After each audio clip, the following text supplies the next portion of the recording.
me chamo Maíra Lobo, eu sou aluna de Física Bacharelado da UFSC.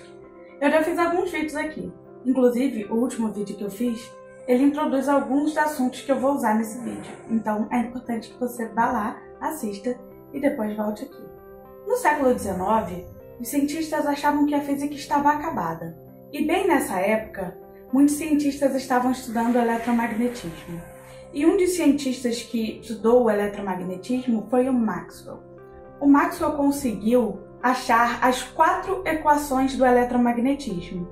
Essas 4 equações conseguem reduzir todo o eletromagnetismo apenas nelas. Isso que é muito bonito, toda uma teoria ser reduzida em apenas 4 equações, que apesar de serem matematicamente complicadas, são muito bonitas e são apenas 4. Bem, as 4 equações de Maxwell, elas funcionavam muito na prática. Todos os experimentos que faziam corroboravam que as 4 equações de Maxwell estavam corretas. Porém, elas tinham um problema na teoria.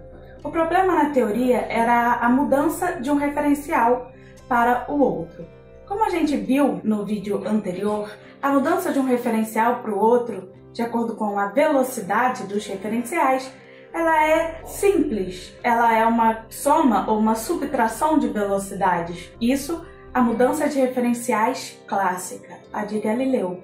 Mas as 4 equações de Maxwell não eram compatíveis com a mudança de referencial feita da maneira clássica. Quando a gente fazia as contas, era como se, na Terra ou num trem, o eletromagnetismo fosse diferente. E isso não se mostrava na prática. Bom, aí entra um cientista muito famoso, o Einstein. Ele veio com 2 postulados muito importantes. O primeiro é: a velocidade da luz é a maior velocidade que pode ser atingida. E o segundo é que a velocidade da luz é a mesma para todos os referenciais inerciais.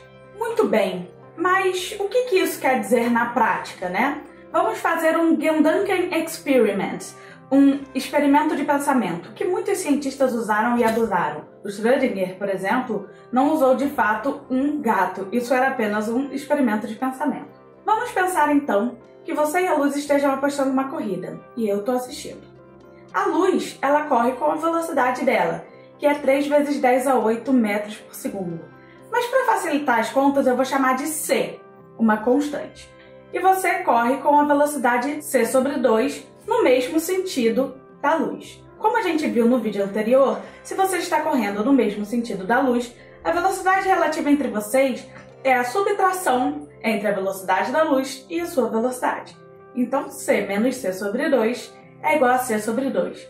Logo, a velocidade relativa entre vocês é C sobre 2. Eu vejo a velocidade relativa entre vocês igual a C sobre 2. Mas e você? Você vê como se a luz estivesse correndo a C sobre 2, com uma velocidade C sobre 2? Não, pois lembre que o postulado diz que a velocidade da luz é a mesma para qualquer referencial inercial. Então, no seu referencial, você também vê a luz correndo com a velocidade C. É como se no seu referencial você estivesse perdendo muito da luz, você não tem nenhuma chance na corrida. Muito bem, e a gente sabe também que a velocidade relativa de 2 objetos que estão em sentidos opostos, ou seja, se aproximando, é a soma das velocidades.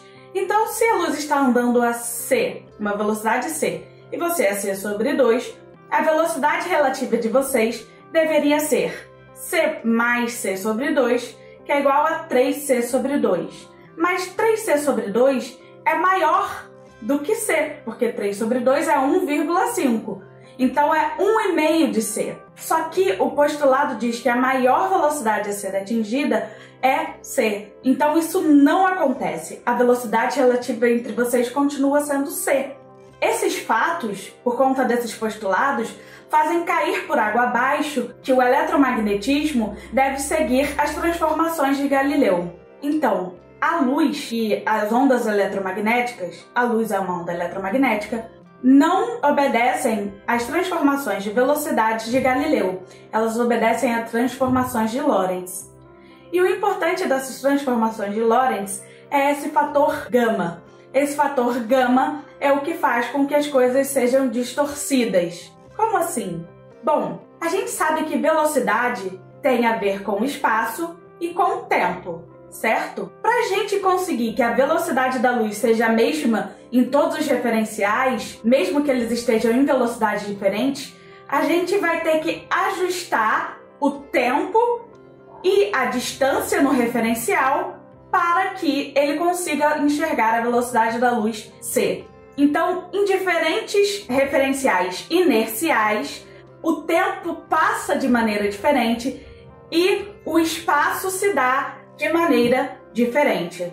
Diferentemente de Newton, que dizia que o espaço era absoluto e o tempo era absoluto, Einstein fala que o espaço e o tempo são relativos, depende do referencial que você está. Mas isso se dá no nosso dia a dia? Por exemplo, você está com uma velocidade a 80 km por hora num carro e eu estou parada, eu consigo ver esses efeitos relativísticos? Não. Claro que não, porque esse gama é o fator que dá a distorção, né? O tamanho dessa distorção. E ele depende da velocidade do referencial inercial. Então, só com velocidades muito altas que a gente consegue realmente ver esses efeitos relativísticos. Mas tem algumas coisas que a gente pode perceber no nosso dia a dia que dependem da relatividade, como por exemplo o GPS. Terá um vídeo nesse canal falando mais sobre o GPS, então eu não vou falar muito. Mas o GPS ele tem uma velocidade muito alta e ele está num referencial diferente. Então o tempo e o espaço são diferentes para ele. Então como é que ele consegue achar exatamente onde a gente está no nosso referencial? Outro lugar que mexe muito com efeitos relativísticos é o CERN, que é um imenso acelerador de partículas. Também haverá um vídeo falando mais sobre ele. Bem, para finalizar, eu gostaria de falar que esse vídeo tem a intenção de mostrar para vocês como a relatividade começou e o que ela é, né? Por que a gente fala que o tempo e o espaço são relativos, né? Não é tão difícil de entender. Basta entender os dois postulados de Einstein. E no século XIX, onde se achava que a física estava acabada, nasceu-se a relatividade e a quântica, duas áreas muito importantes. Muito obrigada, apoie as mulheres na ciência, se inscreva, curta e compartilhe.